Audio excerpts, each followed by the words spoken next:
Hi everyone, and welcome back to our top 5 tips. I am Autumn, registered dietitian with RD Nutrition, and I am excited to be talking to you about our next top 5 tips on traveling with kids. So let's get started. So my number one tip, or my first tip, is before traveling, I want you to source out where you're going to go and what types of utilities you're going to be accessing. So for instance, check for accommodations that have kitchens, kitchenettes. Even a small fridge is going to really help you take items with you so that you have access to food for little ones on a quick whim. Check out if you are staying at a hotel without a kitchenette or a kitchen. Make sure that you're looking to see what they offer. Do they offer a buffet breakfast, the times, and what can you grab from that buffet that you can take with you on the go? So muffins, fruit, what are some easy accessible items that you can put in the vehicle so that you have food accessible for you and your kids. So being a little bit prepared when you're choosing your accommodations. Number 2, plan out your itinerary. What meals are you going to be able to make yourself? So if you have a kitchen or a kitchenette, what are some meals that you can have ready to go? Breakfast, lunch, and supper. Which meals are you going to make? Which meals are you going to go out for?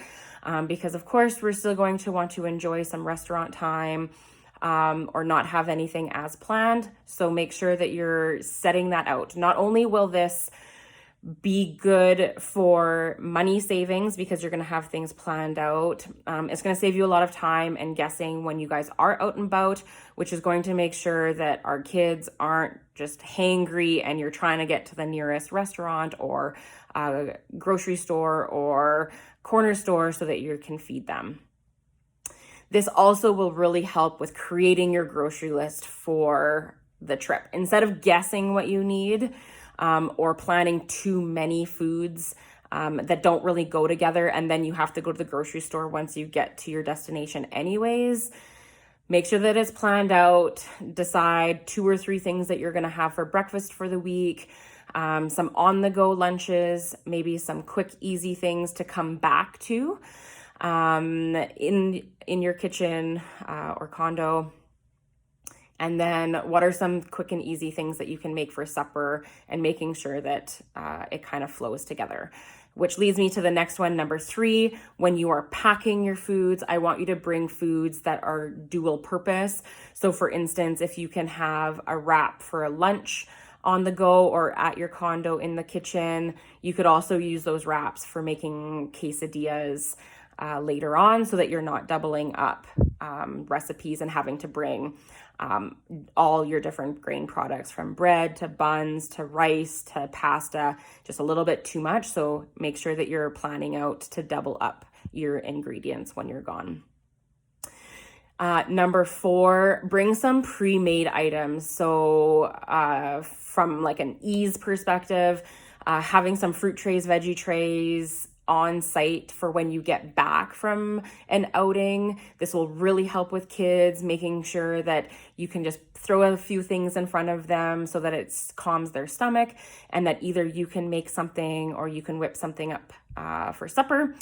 And then things like pre-making some of your foods beforehand. So for instance, maybe in the wintertime, you make a chili prior to leaving, put it into a to-go container, and then you don't actually even have to make that supper. You're just coming home and reheating it. Or for going for summer, I'm making some pulled pork for our trip that we have coming up. And we're just going to reheat that, and all we have to bring is a coleslaw mix and some buns, and then we have that meal taken care of. So just remember that your meals don't have to be 100% cooked. It's just mostly so that we save time and money and have something to feed our kids on site when we get back to our condo. Lastly, number 5, for our kids when we're traveling in the vehicle, bring small things that they can put their foods into. I really like bringing like a plastic bowl or a plastic cup so that they can put like French fries in it, from McDonald's. Yes, we go to McDonald's when we travel. Don't think that we're like just making everything. So the bowls or the cups actually help you store the foods for them a little bit easier so that they can eat while they're sitting in their seats instead of having to fumble around with wrappers or anything like that.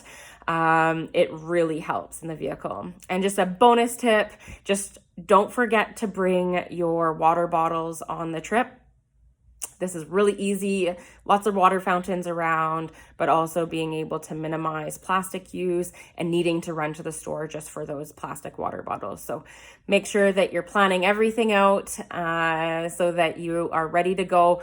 All of these tips are going to really help you save money, time, and stress while you're on the trip. So if you have any questions, comments, concerns, let us know below. If you want to reach out to us, the easiest way is emailing us at info@rdnutrition.ca or reach out to us on any one of our platforms. So we'll talk to you later. Bye.